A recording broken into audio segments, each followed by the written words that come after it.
Good afternoon, Sensei. Thank you for joining us for another in our series of interviews with original Iwama students. Today, I'm pleased to be speaking with Ethan WEISGARD Sensei, Dojo Cho of Aiki Shurin Dojo, Copenhagen. And he's been doing Aikido for almost 50 years now. Originally a student of Tomita Sensei, and then started training with Saito Morihiro Shihan in about 1984. Is that correct? Yes, it is. And so tell us a little bit about your first impressions of Saito Sensei. Well, my first impression was earlier than 1984. Saito Sensei came to Copenhagen when he was visiting Sweden and Denmark. And I believe that was 77 or 78. I just started training. I trained for about a year. So I just saw him from afar and was completely blown away by his embu, the demonstration he did in Copenhagen. But I didn't get close to him at that time. I was just sort of running around trying to help set up practical things. And then in 1984, I was able to go to Iwama as Uchideshi with some of the people from the Copenhagen Aikido Club, which I was an instructor in at that time. And that gave me the opportunity to be with Saito Sensei for 3 months. And that was just an incredible experience. Being with him daily, working in the grounds of the dojo, cleaning, helping sort of keep things shipshape, and then training under his tutelage morning and evening, and experiencing him just as an incredible sensei, a master, but also as a very, very incredible human being. Tell us about the Uchideshi experience, the live-in experience in the dojo. How did you assimilate it to that? Well, the Uchideshi experience at that time, in '84, we were 4 people from Denmark, from the Copenhagen Aikido Club, that were there for that time. And 2 had been there a little bit before me, and Torben Dyrberg, who I came together with, one of the other chief instructors of the Copenhagen Aikido Club. Per Thunbo was the first one there, and then Lars Fenger, who I had started training Aikido together with. And so they were a little bit prepared for how the work was supposed to be done. And the idea was basically, it was like an apprenticeship. You got up early in the morning, you swept the dojo, you swept the grounds, you did a little bit of weeding, you had morning practice, you had breakfast afterwards, and then you started morning work, chores, which was cleaning the toilets, it was cleaning the shokudo, the kitchen, it was working in the grounds, sweeping, raking, cutting down bushes, and hauling stuff away. Then it was lunchtime and rest time. Saito Sensei didn't want us to work during the hottest time of the day, which was right around lunchtime. You were there during the summer. We were there during the summer, June, July, August. And then you get ready for evening class. You do evening class, and then you would help to clean the dojo, and you might do a little bit of extra training afterwards. And then from there, you would go into preparing the food for dinner, and then relaxing, and getting up again at 5 o'clock in the morning to do the next rounds. So it's pretty austere there. It was austere training. It's called shugyo in Japanese, austere training, which means that everything you're doing is actually training. It's Budo training. It's training awareness, seeing what has to be done in terms of work and cleaning, doing it properly, and being aware of your surroundings and working together with people to get the things done. So shugyo is training in every aspect of what you're doing during the day. And so it's a mindfulness practice. Mindfulness, exactly. Being present in the moment and being aware of your surroundings, aware of what needs to be done in terms of work, being aware of what you need to work on in your Aikido training, finding time for that, being aware of what has to be done to help other people around you during the day, if they need help in their trainings, working together with them, the chores that have to be done, figuring out how to work together with them to get that done. It's being present all the time. But of course, as a non-Japanese, there must have been a lot of rules and things to do that you were unaware of. There were, but Saito Sensei was also very good at teaching us about those things. He taught us about Japanese culture, and he taught us about reigi saho, the correct etiquette. He taught us about table manners, how to eat properly with chopsticks, how to hold your bowl of rice. All of these things which were part of the Japanese culture and society were part of our daily training.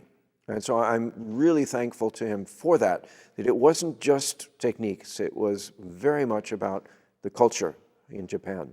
So he was a teacher of all things. He was absolutely a teacher. He was a sensei. And sensei is all-encompassing. It's not just technique. It's you can sort of compare it with good boxing coaches. Costa Amato, who was Mike Tyson's trainer. He wasn't just a boxing coach. He was a sort of a life coach for Tyson.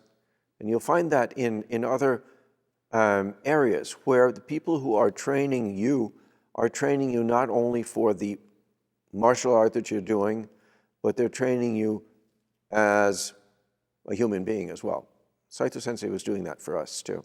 So it sounds like you were with a special teacher in a special place.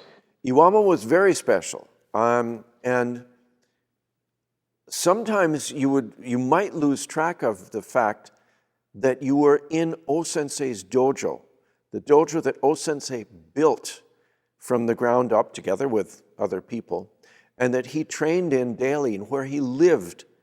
And once in a while, that reality would sort of come back to you, and you would really realize the brevity of the situation. It was incredible. It's a very historic place, and you can feel O-sensei's presence there.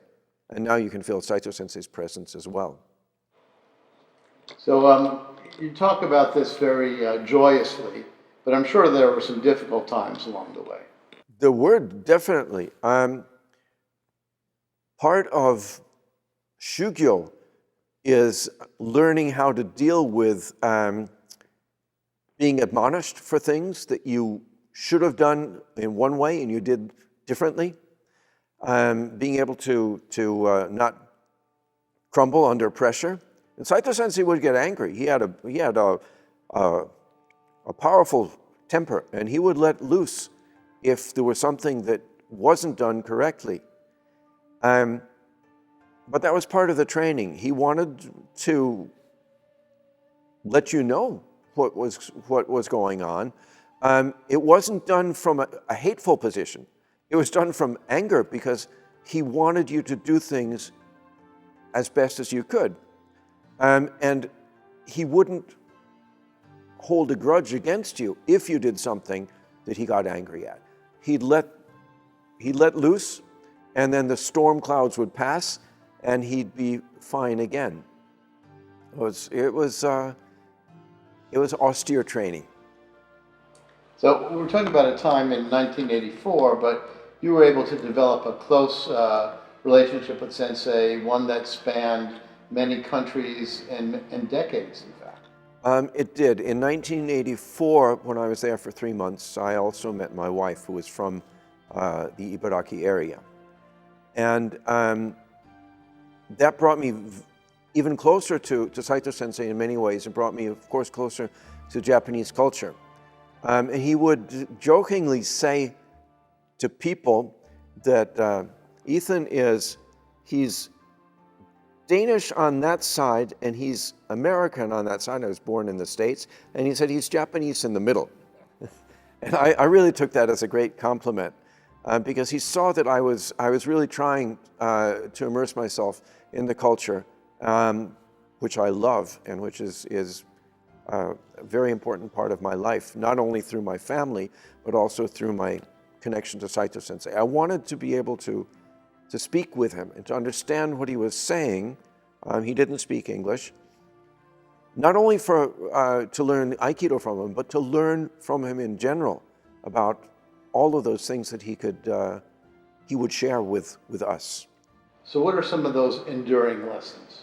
Some of those lessons had to do with simple things like correct behavior at the table, how to eat properly.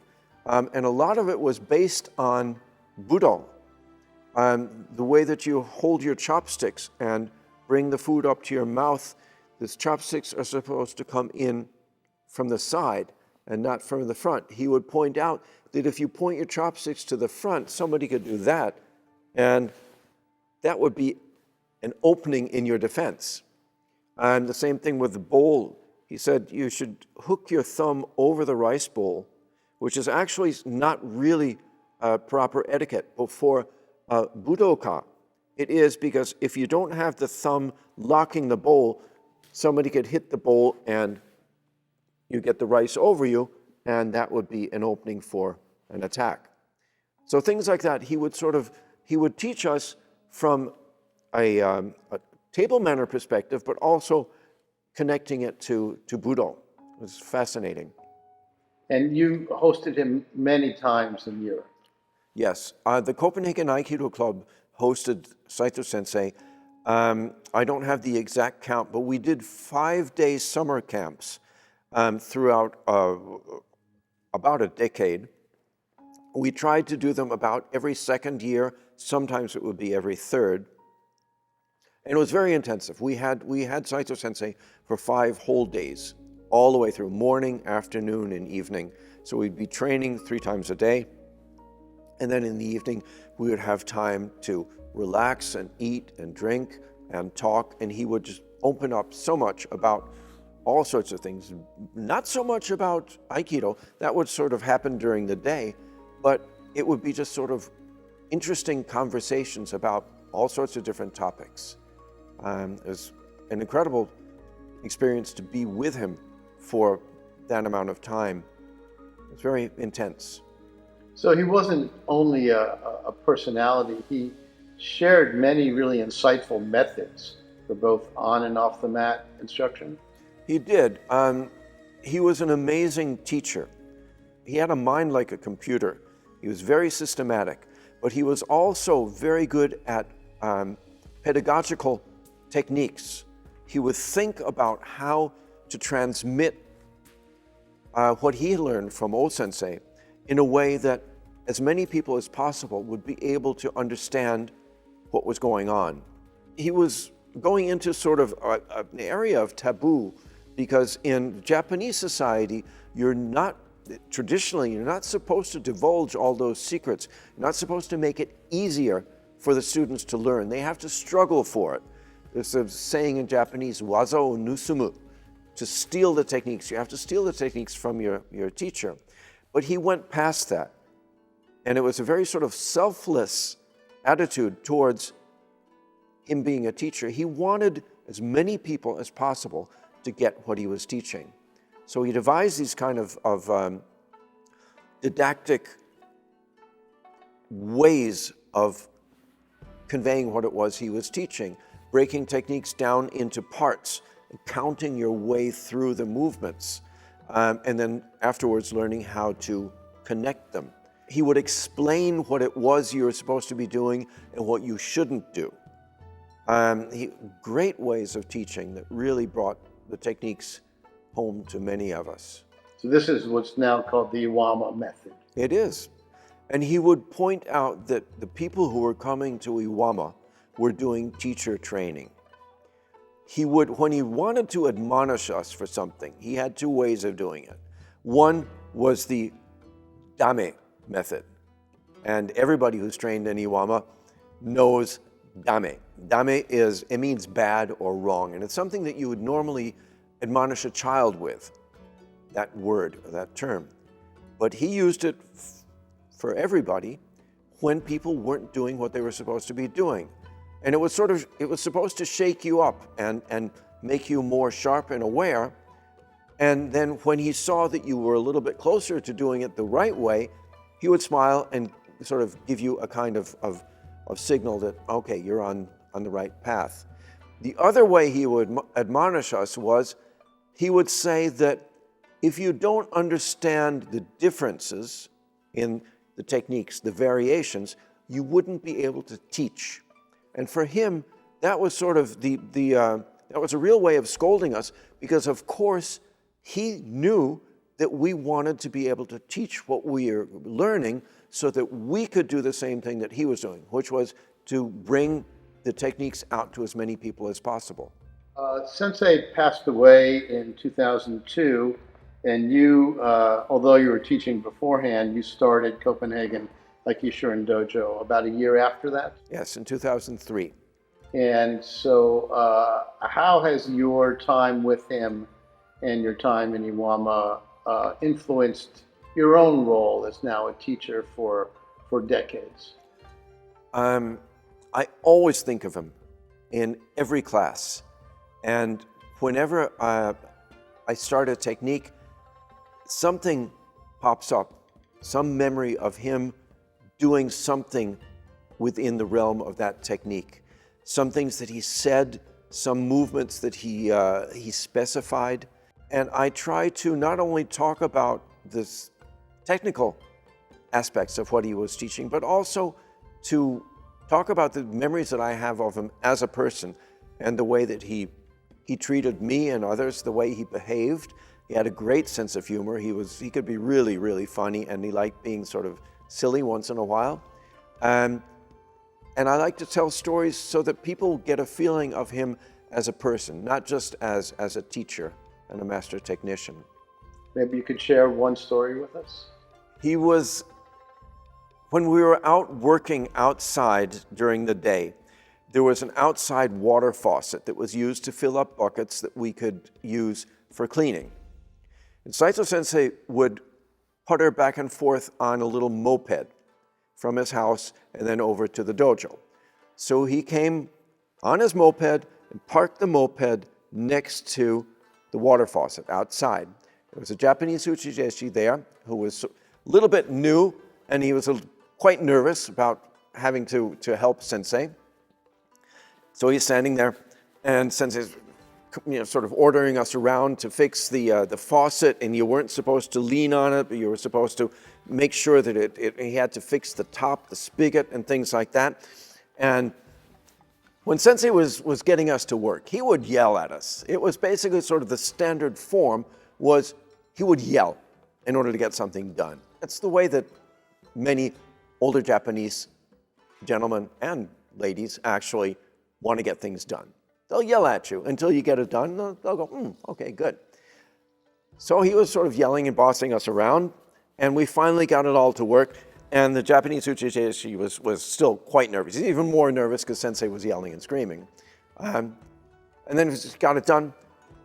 And so he said to the Japanese guy, he said, "いいですよ. Ja, kakete goran." Kakete means to turn it on. Try to turn it on. So the Japanese uchijeshi went over and started the moped. We're like, that wasn't what you were supposed to turn on. It was the faucet. He thought that was hysterical. Some people lose their center when they're under that kind of pressure. Exactly. And it was part of Shugyo. He wanted to push us to see if we could still perform under pressure.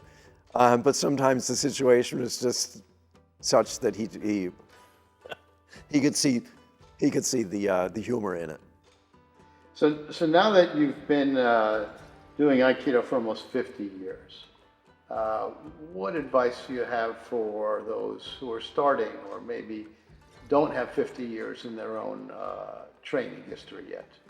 I think the best advice I could think of is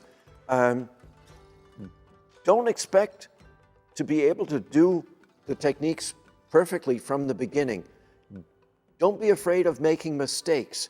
Just try to do what you see and try to repeat what you're seeing, and try to stay open. You need to be analytical about what you're doing so you can register the things that you can tell, okay, this wasn't right. But don't beat yourself up about it, because that will take away the joy of actually training. You have to go through the learning process, which is also making mistakes. Sometimes people get a little bit too worried about trying to be perfect right from the beginning. Just give it your best shot and keep on going. Well, thank you, Sensei, for sharing such great memories and your own insights. Do you have any parting words? I would just like to say that the people who have been studying directly under Saito Sensei all have memories and all have lots of different techniques that they've learned from him. And I think that we all felt so inspired by the generosity that Saito Sensei had of trying to share as much as he could with as many people as possible. And I hope that we can continue in that same spirit to really try to give as much as we can of what we have been taught to as many as possible, just the way that Saito Sensei did for us. Fantastic. Thank you very much, Sensei. It's my pleasure.